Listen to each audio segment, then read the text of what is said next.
سخنهای بسیار هم سیاسی بیرون بریم.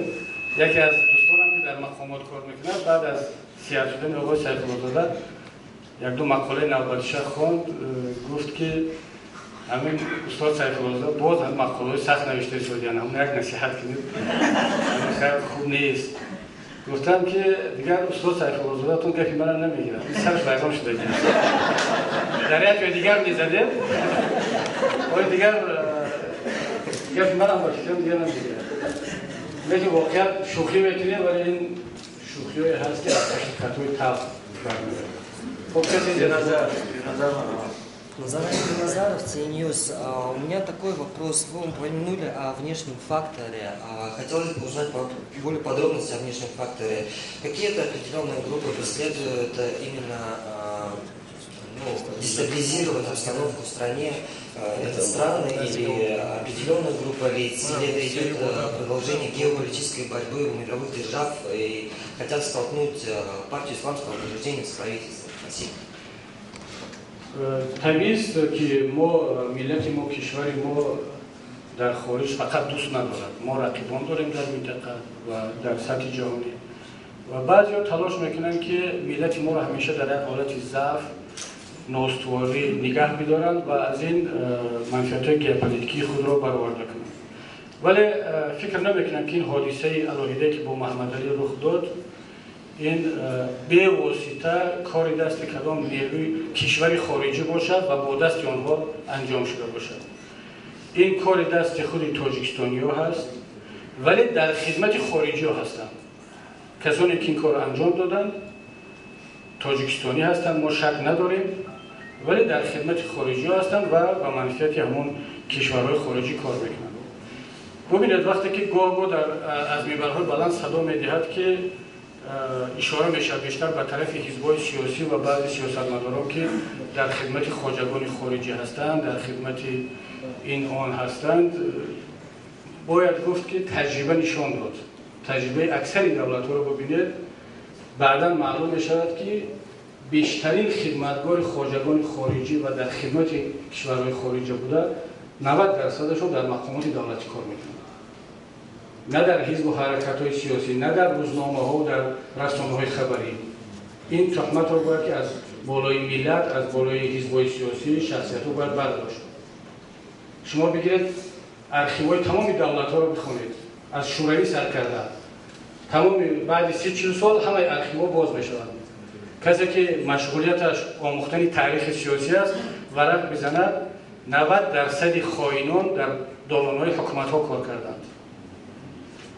وقتی ما میگیم که در خدمت خواجگان خارجی هستند نباید که همیشه اشاره رو با چند ژورنالیستی که بیچاره با گرانت و با زحمت‌های زیاد گازیتا میکنند، مقاله مینویسند یا حزب سیاسی و تشکیلات‌های غیر دولتی، تنها به اینها باید که انگشت اشاره روانه شود. وقتی یک کشورها بعضا سیاستمداران خارجی علیه ملت ما اقدام میکنند، علیه کشور ما سنگ میپرتایند، ما میبینیم که باز همون سیاستمداران مستقل، رسانه‌های خبری، تشکیلات‌های غیر دولتی علیه اون بدبینان ملت ما جواب میگردانند، منفعت‌های ملت را حفظ میکنند. تا به حال ندیدیم که یک مقامدار، یک دولتمرد تاجیکستان که منصب را گرفته است و از حساب مردم معاش میگیرد به کسی جواب سزاوار داده باشد. خب یک سوال خطی هم آمده است وجود شما.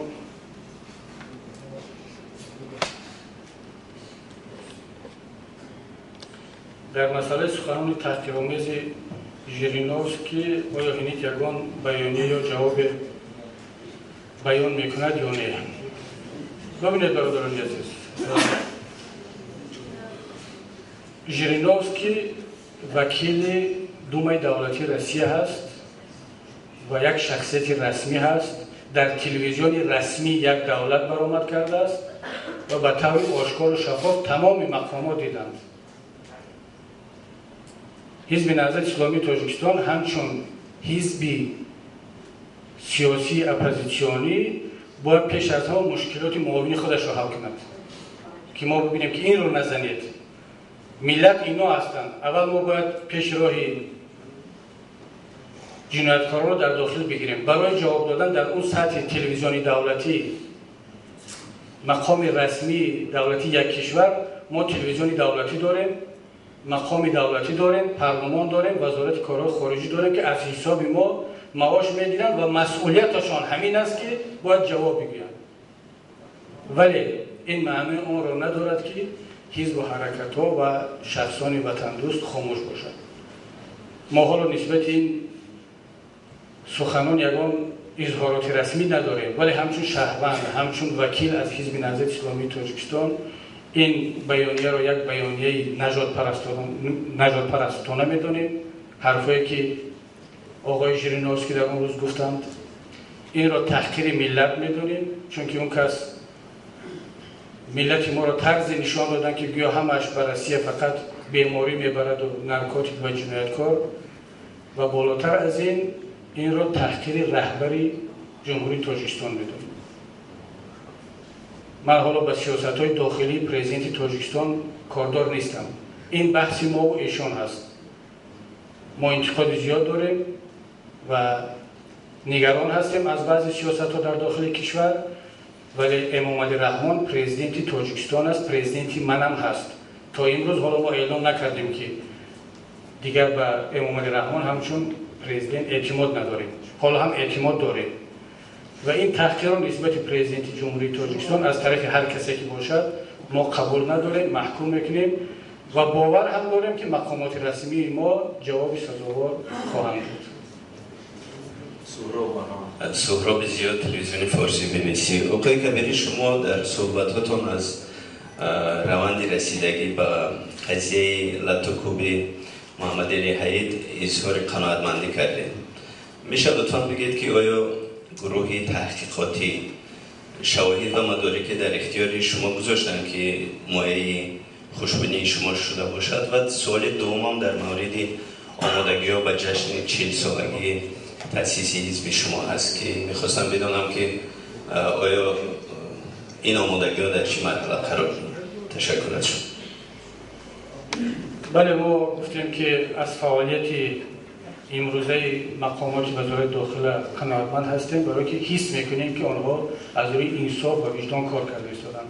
خودی همون شب معاون وزیر با تمام این هیئتشان حاضر بودند و در دوام همین 2 روز اگر خطا نکنم یگان 10-15 نفر از مقامات گوناگون تفتیشاتی به بینای حزب آمدن برای صحبت با همکاران محمد علی و گرفتن معلومات‌های بیشتر که خودش نشانه جدی بودن این نهاد هست. تا هنوز ما را یگان سند ندادن، پیشنهاد نکردن و باید بگویم که حزب نهضت اسلامی تاجیکستان البته در چارچوب امکانات خودمان و صلاحیت‌های قانونی یک این پرونده نیست، ولی تحقیقات داخلی حزبی خودمان را هم شروع کردیم و مسئولین ما هم وظیفه‌دار شدن که با همسایگان با دوستانش در ارتباط باشند، بخصوص با شاهدانی که این حادثه رو دیدن و ما الکی میدونیم که شاهدان بودن و نه مثل پرونده آقای سیف‌الله زاده که تقریبا شاهد پیدا نشد.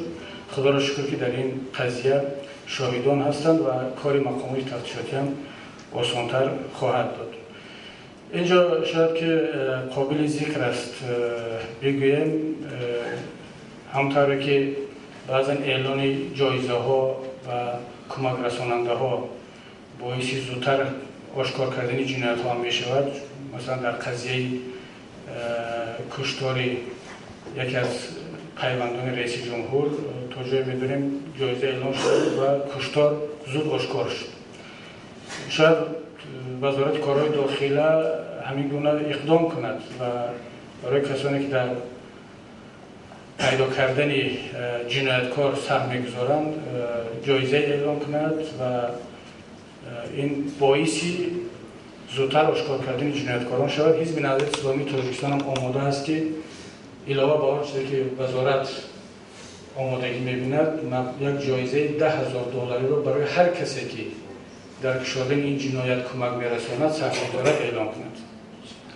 ما آماده هستیم که $10,000 کمک به فاش کننده این جنایت هدیه کنیم و انشاءالله که در این امر کمک خواهد کرد. اما در نسبت سوال دوم شما آمادگی به چاره‌بینی خوب است، خوب پیش رفته ایستاده است. البته ما فکر داشتیم که در یک تالار تالار رسمی و محتشم برگزار میکنیم و برای همین هم 6 ماه قبل از برگزاری آمادگی دیدیم، سیتا تشکیل کردیم و به مقامات دولتی مراجعت شد. ولی حالا آمادگیمون رو با نظرداشت شرایط جدید ایستادیم و شاید شما مشاهده کرده باشید که آمادگی در خود دفتری حزب می شود و ما یک کمی نگران از حضور مهمانان خارجی ما هستیم. نزدیک 200 نفر مهمان خارجی آمادگی شرکت را اعلام کرده بودند و قسم زیادشان از کشورهایی هستند که نیاز به ویزا دارند. امید داریم که البته اعلام شد از روز پنجشنبه شروع میکنند آمدن مهمانان ما از کشورهایی که ضرورت به ویزا ندارد و از داخل هم مهمانان زیاد دعوت شدند و با استفاده از فرصت همگان را دعوت میکنیم در اینجا نشستگان و همه کسانی که ما را میشنوند و میبینند. ما یگان محدودیت نداریم ولی مهمانان ویژه‌مون حتما که با دعوتنامه هستند و کوشش میکنیم که یک پذیرایی خوب از ایشان داشته باشه. ولی اگر من بالا در این امر یکان مشکلی با وجود آمد، منظورم از کم بودن جای یا شرایط دیگر، بازی ما را بپذیرم که ما دیگر در یک شرایط اضطراری اینجا شده برگزار کردیم. جواب شما. جسور عبداللهیف، نامه سمت. جناب رئیس، من یک سوال داشتم.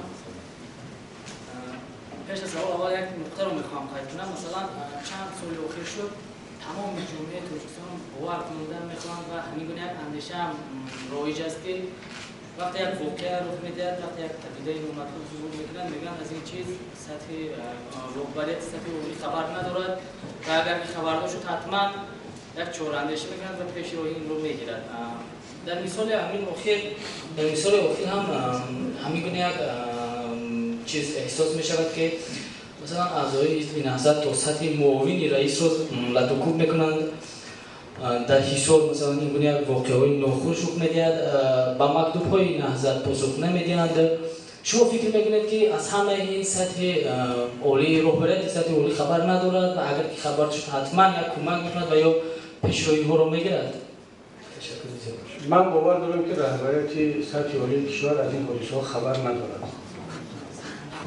اگر خواهید من دلیل دارم. همین صبح من با کمال تأسف میگم این حرف را.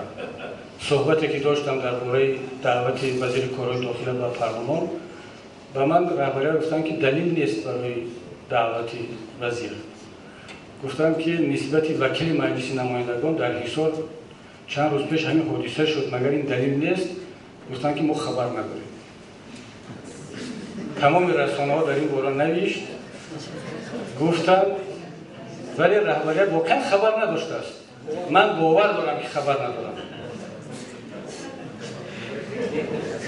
من شخصا خودم به صمیمیت رهبریت شک ندارم و باور کردم که خبر ندارم.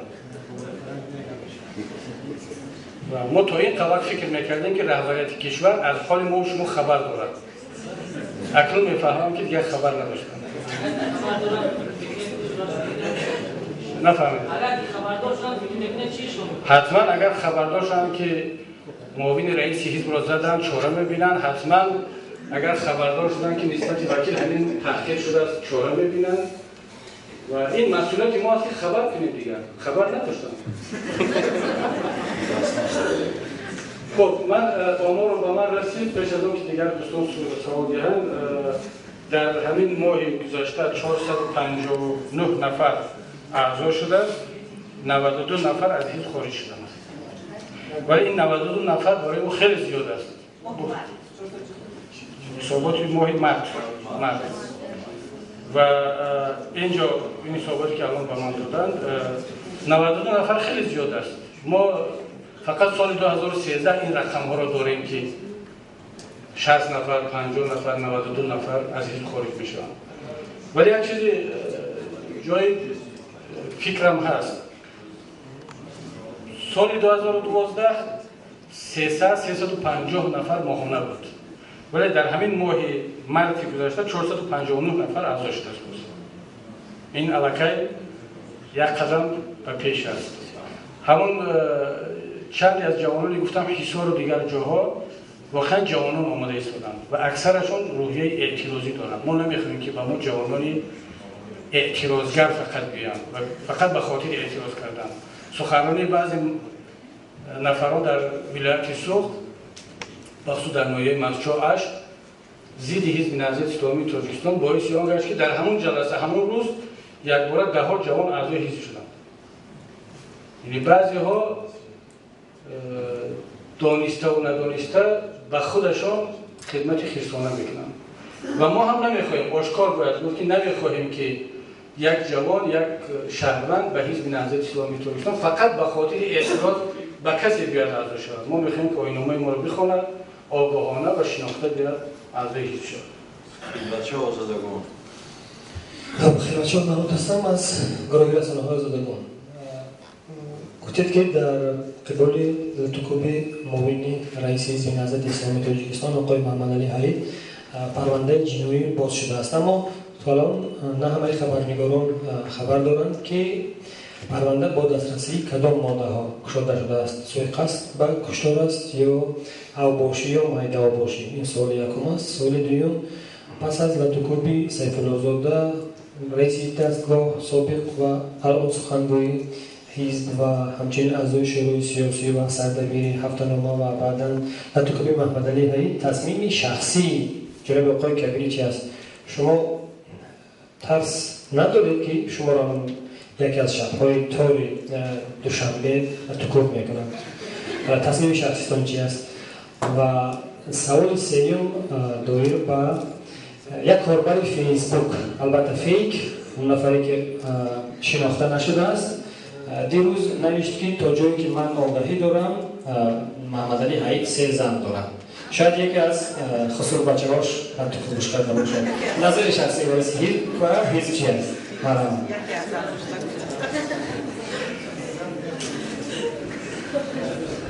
خب ما راستی حالا نمیدونیم که پرونده رو از روی کدام ماده باز کردن و نه وزارت داخله به ما معلومات داد و نه خودمون سوال کردیم.